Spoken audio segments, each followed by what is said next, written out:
So we've just had the Singapore Grand Prix at the Marina Bay, and well, I'm shattered, and I'm sure the drivers must be too. That was an exceptionally long race. The race was delayed due to damp or torrential downpour that happened literally just before the start of the race, about 45 minutes before that, and it was absolutely chucking it down. And so the decision was made to delay the start, which I thought rightly so.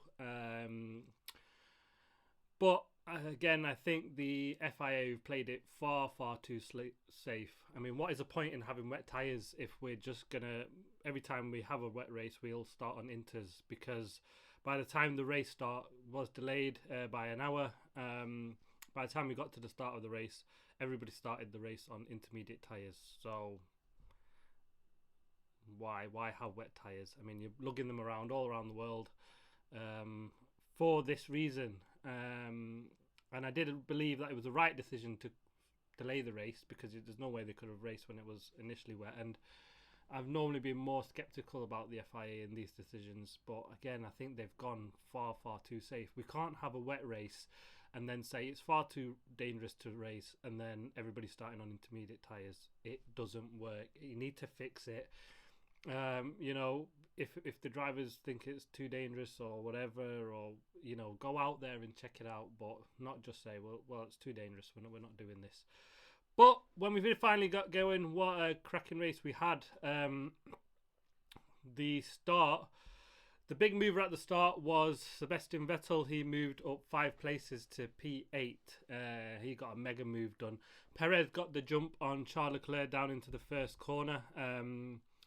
Leclerc had a good start initially, but then got some wheel spin, which let Perez get the jump. Same with Hamilton as well. He got a brilliant start. Looked like he was right alongside Sainz at one point, and then again got wheel spin and lost out in that 4th position. Managed to keep his place with Norris behind. The big loser as well, actually,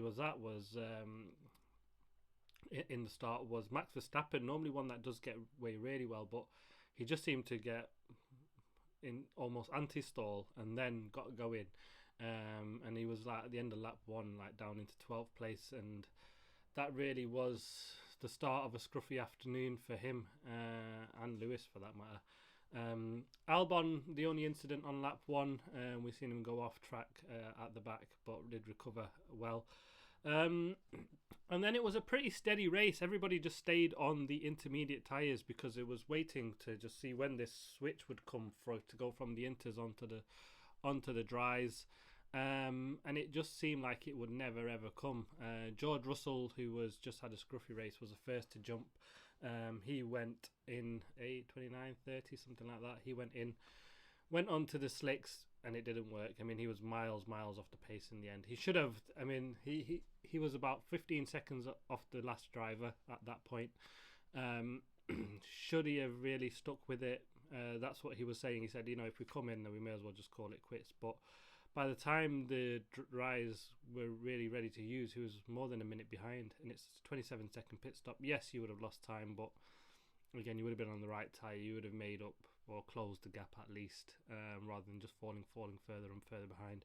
And when it was time for the dries, his tyres were gone, and he came in for fresh tyres anyway. So, bit of I think the Mercedes strategy team got that one wrong, letting Russell decide that point. They should have been wiser to it. It was a very, very long race. And I think the virtual safety car was out awful lot. Lap 8, we had Latifi and Zhou Guangzhou get together. Latifi went to sort of look like for the pass and then just closed on Zhou. Zhou had nowhere to go. It was a wall, and Latifi just went straight into him. Zhou was out there. He caused the first safety car. It was really Latifi's fault, that one. Latifi tried to carry on, went round into the pits, and they seen damage to probably suspension, and he had to retire also. Then on lap 22 we had the virtual safety car, and that's when Russell went onto the slicks. At that stage, everybody kind of stayed out. I thought the virtual safety car normally is where you see action in the pits, but because there was no reason to pit, the dries it wasn't ready for dries, although Russell tried it, and I said it didn't work for him. We then had Albon crash on lap 26, and then we got another virtual safety car. Ocon on lap 29 had an engine problem, as with his teammate. We'll get into that in a bit. And he also caused another virtual safety car. And then Yuki Tsunoda had a big crash. He was running on lap 36, got onto the soft tyres and just went straight on into a big barrier. And that caused the big safety car in the end. It was about laps 36, 37 when everyone decided to make the big move and go on to the slick tyres. The big winners there was really McLaren, and I think they'll strategy of the day for McLaren. Stayed out on the inters, went for the overcut, which was the right tyre because, well, the right thing to do, because if you went onto the dries, it wasn't immediately dry, so it was taking them some time to get them tyres up to running temp. They would have lost time to people on the inters, and by the time they thought the inters were, or the dries were going, well, then we had a safety car, and McLaren pulled the blinder with that one. And Danny Rick moving up 11 places, absolutely masterstroke for McLaren there. They literally held out, stayed on the inters. It's probably the wise choice because the amount of safety cars and virtual safety cars we had, it was plenty of action there and plenty of opportunity and expectation that would be another one. So good move from McLaren, got Danny Rick up from, he was running in about 16th place at the time, got him up to P5. What a brilliant strategy call there for them. And that got them double points finish, some big points for McLaren, especially when Alpine had both drivers out, Alonso also coming into car trouble. And that was it. There was an overtake of the day. There wasn't many overtaking opportunities. It was Max Verstappen, surprise, surprise. He was the one making the moves. He got a good move on Gasly at one point. And it wasn't really, I can't really say it was an overtake of the day because they were just either very, very easy or there wasn't any. And we've seen that all the way through. There was cars that were really quick at behind but just couldn't make the move. And my driver of the day has got to go to Sergio Perez. He kept it together in a difficult conditions. The only time he did struggle was when he was on the dries, and then Charles Leclerc seemed to put a bit of pressure on, but then he just sort of managed to get Leclerc off the DRS and then just broke out. He finished the race about 7 seconds ahead of Leclerc in the end. He was potentially the only problem for Sergio Perez. He is under investigation for a safety car infringement. Not sure what the actual issue is, but sadly the stewards decided that they're going to decide on the penalty at the end of the race, which with about 15 minutes to go, and they've been looking at it for about half an hour to go, why they couldn't make that decision during the race. So we know he as our race winner. Silly, beyond silly. I mean, it's an easy decision. It's either he's made that error or he's not. I guess their argument will be that they want to speak to the driver, but yeah, let's hope he can keep on to it. I think that's probably his best win, Sergio Perez there today. With everything thrown at him, he kept his head. He's been in the shadow of Max Verstappen for the back end of this season now, and this is a really, really good result for him going into Japan, Honda's home race. And that was it. The fastest lap went to George Russell. He pitted at the very, very end onto super softs or the softs, and then went out. But no points for him as he finished P14 in the end. So let's go through the teams. A solid race for Ferrari. Good points, Leclerc and Sainz. Well, Leclerc just couldn't get past Perez. He put the pressure on. He was always with him. I mean, them two, Perez and Leclerc, just seemed to be a class of their own all race. Sainz just wasn't on it. I mean, at one point, despite all the safety cars and closing up, even with the safety car at about lap 36, he ended up with more than 15, 16, 7 seconds behind Leclerc in the end. He just didn't have the pace. Even at one point, it was Lewis Hamilton on the radio saying, hey, look, this guy's just too slow, and was holding him up. And because of the nature of the track, just didn't get the overtake. But he finished third, so he's held on. So decent points for him. Mercedes had an absolutely scruffy race. This would be a weekend for them to forget, especially after qualifying. It looked like they'd do really well, but it just didn't seem to happen for them. George Russell, like I said, he was out of position. He started from the pit lane after taking an engine change, his fourth power unit. So he started from the pit lane. Managed to make up some places. I thought he would have done really well because he could have gone for the full wet setup with the safety pit lane start. Car no longer in the part failure conditions, and he's the only one that could have gone for a sort of more wet setup, and that would have benefited for the race. But he just seemed to have a scruffy race. He got up to about laps P17, about 5 laps into it, and then he just seemed to just fall back. Not sure why. He got a puncture as well in the race. He went on to the slicks on the mediums at lap 22. Just scruffy race all around. From P13 right at the very end, he went onto the softs and just went to take that fastest lap of Perez, he's in the battle for second the place there. But I don't know what Mercedes will probably go away from this quite disappointed, because after qualifying it looked like they were right in there, and they've gone away with Hamilton finished P9 and Russell P14. Hamilton had an absolutely shocker of a race, didn't get away well, got the wheel spin at the start, touched with signs.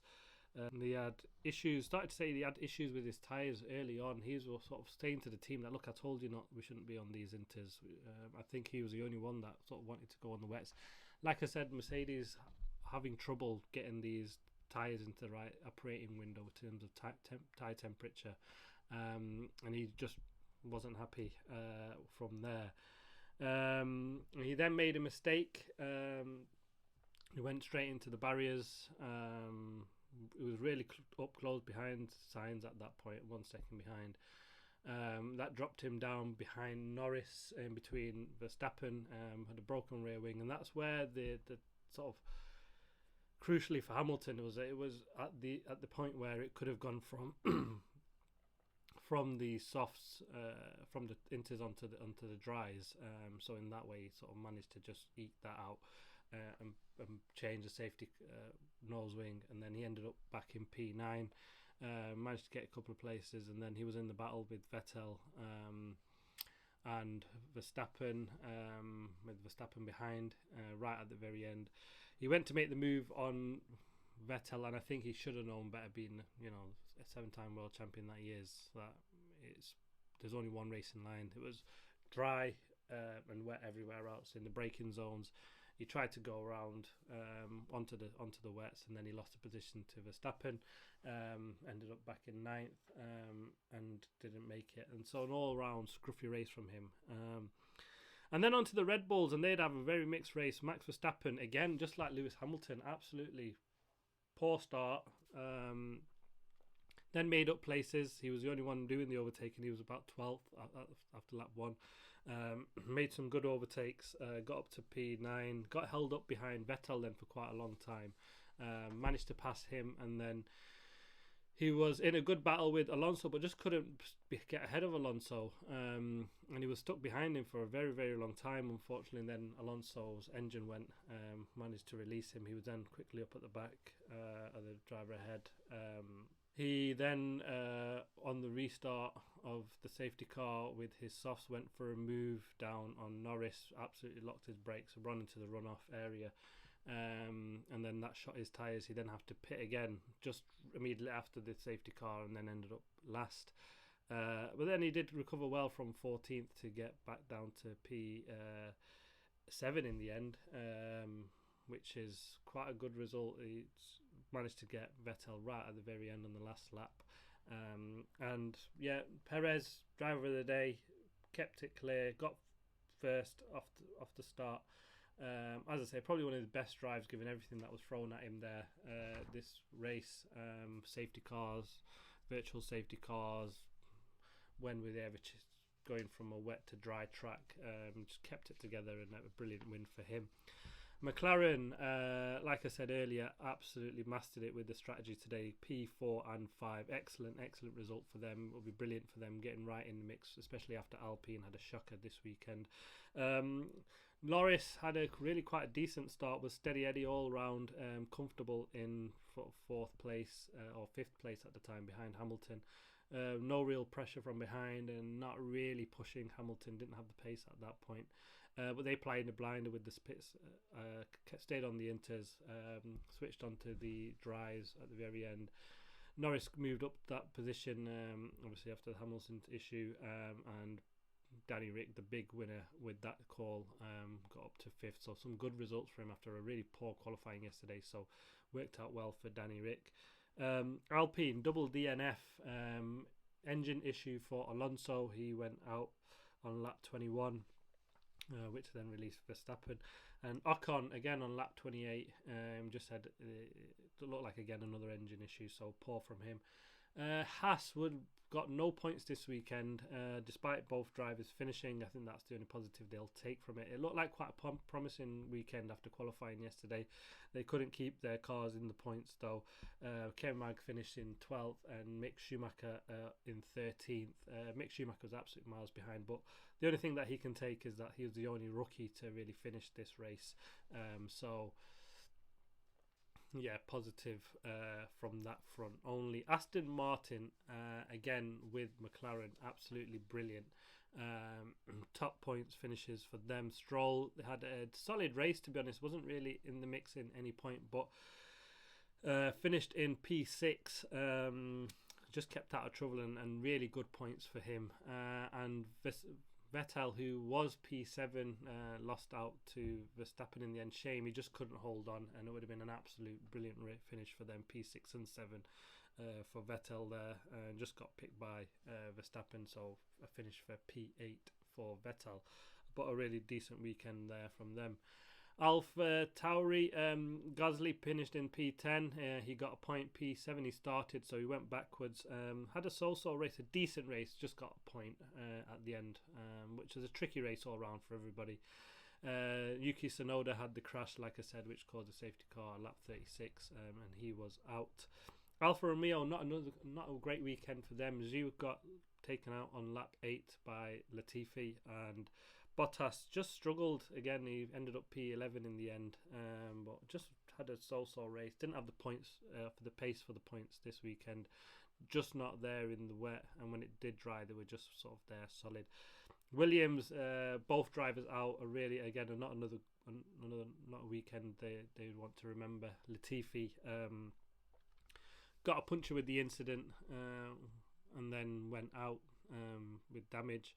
And Albon, he also crashed out on lap 26. Lost his front wing. The damage, then they went to try and sort that, but couldn't. And that was it. So really a traditional race. I mean, even at the end, it was really tricky for the teams. You can see it at the end there with Perez and Leclerc in the cool down room at the end, saying, you know, did you have any wobbles? And it was just sort of like a smirk saying major for everybody there. So a really brilliant win. Long race, 2 hours. I'm absolutely shattered with that one. I mean, if I missed a trick, they should have started that race a lot earlier. Don't know what they were playing at. But next weekend we've got Suzuka, and this is a track I absolutely love. One of my favourites. Can't wait to watch it there. It feels like we've not been there in forever. I can't remember the last time we did have a race there, to be fair. But what a brilliant circuit, figure of 8. Fantastic. We've got, after a 2-week break or 3-week break from the last race, we've got back-to-back race in Japan, Land of the Rising Sun. So I'll see you there. Thank you for watching The Most Boring Man on YouTube.